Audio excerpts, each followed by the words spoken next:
Okay, so fun fact, I actually didn't pay for this phone. Some Chinese guys reached out to me via email and said, hey, you want to take a look at this phone? And I said, sure. So, here it is, the TANK4 PRO. The specs on this thing are kind of insane. 16 gigs of RAM, 512 gigs of storage, 11,600 milliamp hour battery, IP68 water and dust resistant. Oh, and just you wait until I open this thing, there's more. Alright, moment of truth. What's inside? Come on, come on. Oh, there we go. Wow, okay. Here's the absolute monster of a phone, and oh my god, it's a brick. It's an actual brick. You think the iPhone 17 Pro Max was bad? Look at this thing. You can throw this at someone and kill them. So I just turned it on out of the package, and it looks like it's actually still got a charge in it. Well, I mean, actually, it should. Look at the size of this thing. Alright, well, the phone's cool, but we'll get back to that in a sec. Let's see what we're missing here. So according to this paper, the volume buttons are up here. There's a camping light switch over here. Okay, there's a programmable key, and there's actually a fingerprint power key over here as well. That's actually pretty cool that they got biometrics on that. Okay, what else is in here? We got screen protector, that's TPU, I don't want that. We got user guide, and what's this? Okay, just like a warranty thing. Oh, and hey, it actually comes with a 120 watt fast charger. Wow. You know, it's pretty cool that this thing apparently can charge at 120 watts, but this is made in China, and no offense to you guys, but I'm just not gonna. I'm good. Free USB-C cable as well. Love to see that. Okay, so let's take a look at the user manual and see what this phone can do. It's got a projection. Wait, this thing has a projector on it? Oh, we gotta try that out. Ambient light sensor and proximity sensor. You get the receiver, that's kind of standard. IR control. Oh, cool, so you can use this thing like a remote control. You got a cooling fan outlet. Wait, this thing's got a fan inside of it? We got the cooling fan inlet. We got, oh yeah, the camping light switch, programmable key. We saw that on the front, but one more thing we kind of missed here. There's actually a headphone jack on this thing. Flashlight, camera, autofocus sensor, noise canceling microphone, night vision fill light, tricolor warning light. This is like just a Swiss Army knife in a foam factor. Okay, well, that's enough reading. Let's just dive right into the phone. Alright, I'm logging into my Wi-Fi network, and that keyboard actually looks pretty recent, so this thing must be running like Android 15, 14, something like that. Oh, okay, oh shit, apparently that's a case. While the screen does look pretty good, one thing that definitely fails here is the haptics. Now, while I could try to get some privacy by turning off all these things, made in China. Yeah, there's no privacy here. I mean, I guess it doesn't matter, because your data's going to Google, it's going to Apple. There is no privacy online anymore, but that's the end of my schizo rant. Let's just... Oh, wait, this is the fingerprint. Yeah, let's actually test that out. Touch the sensor. Locate the fingerprint sensor on the right side of your phone. Alright, there it is, and oh my god, my hand can barely wrap around this thing. Okay, and we're all set up, and this is the home screen. Oh, cool, the wallpaper moves. Okay, so first impressions. What do I think about this Android skin? Actually, it's lacking a lot of the bloat I was expecting. That's actually really good. And it seems to actually keep a lot of the Material 3 design from stock Android, so I'm a big fan of that. This is pretty good. First things first, though, this display is kind of showing up weird on the camera. Let's see if we can, like, adjust this a bit. Oh, there you go. The refresh rate was locked to 60. Yeah, give me 120. Oh, that is so much better. That is so much better. It's insane. Is there any more system updates to download? Nope. Okay, we're up to date, but what are we running? Ooh, Android 14. Okay, that's not super old, but security update November 5th, 2024. We're getting on like 1 year out of date on security patches. That's kind of bad, actually. Can we at least update Google Play by just doing that manually? We can. Okay, good. At least we can do that. Okay, well, now that we're all updated, let's start taking a look at this phone's functions, and can you guess what I'm going to test out first? It's staring me right in the face here. Okay, so apparently this is the projector, right? Oh, there we go. Okay, is turning on projection, avoid eyes. Oh, okay. But yeah, no shit, that's actually a fully featured projector coming out of this phone. Oh, you know what, we gotta test this out in the dark.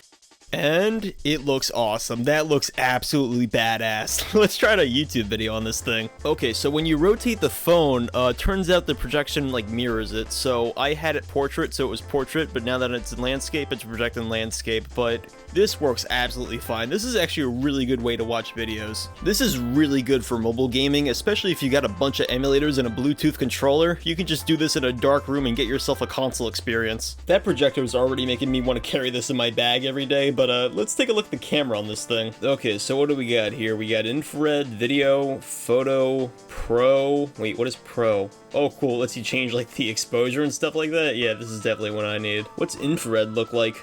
Oh god, they're in my walls. They're in my walls. The video quality on this thing does look pretty good, actually. And I mean, it's got a 32 megapixel front-facing sensor, so I would really hope so. Why does every single video I record, I have to turn down the exposure for? I have no idea why it's that choppy. All the settings look fine to me. What about 1080p? Is that, like, less choppy? Okay, yeah, seems like this is keeping up better. Okay, so it can do 4K video, just really poorly. Alright, what about the photo? Yeah, the photo quality does actually look pretty good, and I mean, take that advice with like a pinch of salt, because I'm not like too experienced with cameras. I mean, I buy the iPhone just because it's the easiest camera to use. Well, the hardware of this phone is pretty cool. One thing I do have to complain about is this thing does not have eSIM support, which in America, if everybody uses an iPhone and iPhones only use eSIM, you're kind of in a lot of trouble here, but at least it has micro SD. Where's that, Samsung? Alright, I want to take a look at like what CPU this thing has. It's got the MediaTek Dimensity 8300, and whenever I hear MediaTek, I think cheap, but let's compare it to Tensor and see how well it fares. So, compared to the Google Pixel 9's Tensor G4 chip, CPU performance goes to the Tensor, but GPU performance goes to the Dimensity. And for the G5 and the Pixel 10, it still beats it in the GPU. Google, what are you doing, okay? Fix Tensor already. There's also a Toolbox app that comes with this phone, and it gives you, well, a bunch of tools to use. You get a bunch of standard stuff in the toolbox. There's also some specialty things like having the underwater camera and the camping lamp, but the coolest thing I found here was the fan cooling, which the fan at the top that cools the projector, it actually expels air, so you can just use it to like, I guess give yourself a bit of cool air. There's also a remote control app named Zaza Remote. Wow, okay, that's certainly a name. Oh, and they put, what? They put ads in a system app? Ew! Wait, what's wrong with you? Oh, never mind, my bad, it's a Play Store app. Okay, these guys aren't at fault. Okay, so I got this thing set to matching JVC, and let's see if it works. Oh, there we go. TV's turning on. Well, add that to the 5,000 things this phone can do already. One thing I really want to see this phone do, though, is games, so let's try some out. Alright, so I'm playing Arsenal on Roblox, and I haven't touched anything except enabling show FPS, so let's just take a look at how well this performs. Oh, uh-oh, maybe I enabled too many settings. But yeah, in automatic settings, it's actually pretty stable at 60 frames. I haven't seen this thing drop below 60 once yet. That's actually really good for Android, because the Roblox port on Android sucks. But wait, why am I playing Roblox like a pleb? We have a projector for a reason. Okay, so, doing intensive gaming on the projector, just listen to that fan. Alright, well, consider me impressed, because the game has to render, it has to project this thing onto a screen, and it's still keeping, like, around 60 frames a second at automatic settings. This is pretty cool. So Roblox was absolutely no challenge for this phone, but will Fortnite be any different? Alright, so let's play some Fortnite OG at the recommended settings, 60 FPS at the low preset. Okay, so I'm loaded into a Fortnite match, and for some weird reason, this thing is just stuck at 30 frames a second, so let's just bump up the settings to compensate. 100% 3D res, high textures, alright, let's play. Okay, so I'm off the bus, and what I'm seeing is the 1% lows are like, kind of like a high 20, but it seems like relatively stable at 30 frames a second. Will that stay the same if I play it in projector mode? Uh-oh, up in the corner it says FPS may be limited because device is too hot. Is that why it's not running at 60? Oh, okay, now it's definitely struggling. Having to project the game, render the game at max settings, all at 30 frames a second. Yeah, now it's starting to stutter a bit more, but still it's pretty playable. It's keeping above like 20 frames a second, roughly. Okay, and last up, I just want to play some GameCube games on this thing. Absolute peak. You show me a mobile phone that can emulate GameCube games and have a screen for you to play it on all in one, I'll show you $1,000. Oh yeah, but this phone isn't $1,000. It's $650 for a 720p projector. Those things usually go for $100 by themselves, so you spend an extra $500, you get a game console built in.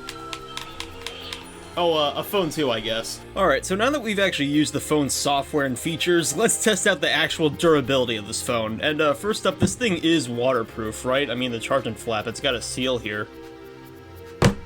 Alright, so let's just dunk this thing in the water. Can I still use it while it's under the water? Oh no, that's unfortunate, the touchscreen doesn't work. Hey, but that's still pretty cool. I can still hear my annoying voice coming through the speakers under the water. Got like liquid glass and full boards here where it's kind of hard to make out the individual icons. Alright, it's been a good 2 to 3 minutes. Let's get this thing out of here.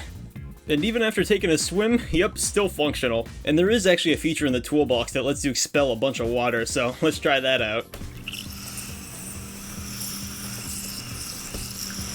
After doing that for a bit, absolutely no issues with this phone. Volume rockers still work, lock button still works, and the touchscreen is actually still responsive. That went pretty well, but what if we take this thing out on the road? Microphone. Okay, and now it's time for the part you probably skipped to, the drop test. So I'm gonna drop this thing a variety of different ways, and I'm gonna actually record it and show you the footage when I'm done. Alright, first up, face down drop test. Alright, so there's definitely some damage on the screen protector, but the actual screen itself is just fine. There's also kind of like scuffs on the side of the phone, but nothing too bad. Alright, up next, the backdrop test. Wow, okay, yeah, that completely sucked. The entire back of the phone is shattered. Look at that camera module. Okay, and now the side drop test.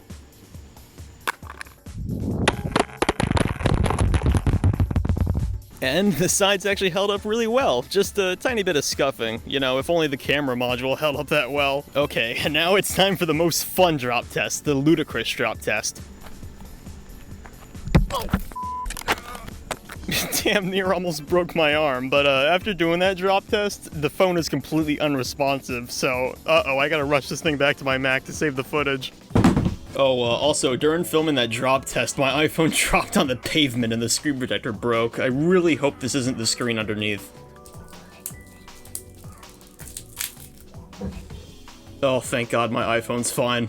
Overall, I say the drop test went pretty well. You know, aside from the camera, that's pretty embarrassing. Yeah, and I thought the touchscreen wasn't gonna work, but turns out there was like a plastic screen protector on this thing. Once I peeled that off and revealed the glass underneath, just fine. So this thing can stand the test of like being thrown around and like being used on a work site, but there's 2 things you gotta keep in mind, okay? 1, use a screen protector, and 2, use a lens protector. I'm really surprised they didn't install one pre-installed, because this is how you're going to use the phone. You're going to be throwing it around all the way, you know, and they didn't protect that?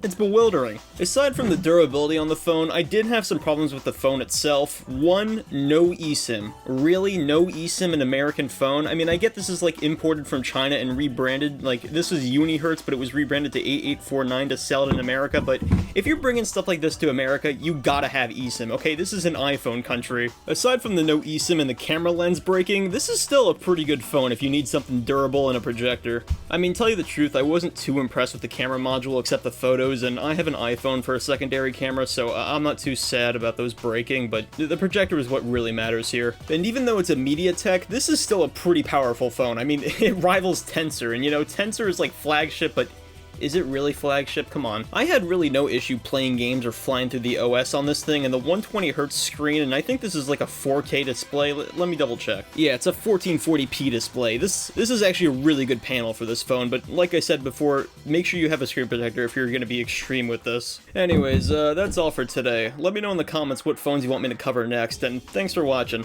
Alright, I'll see you later.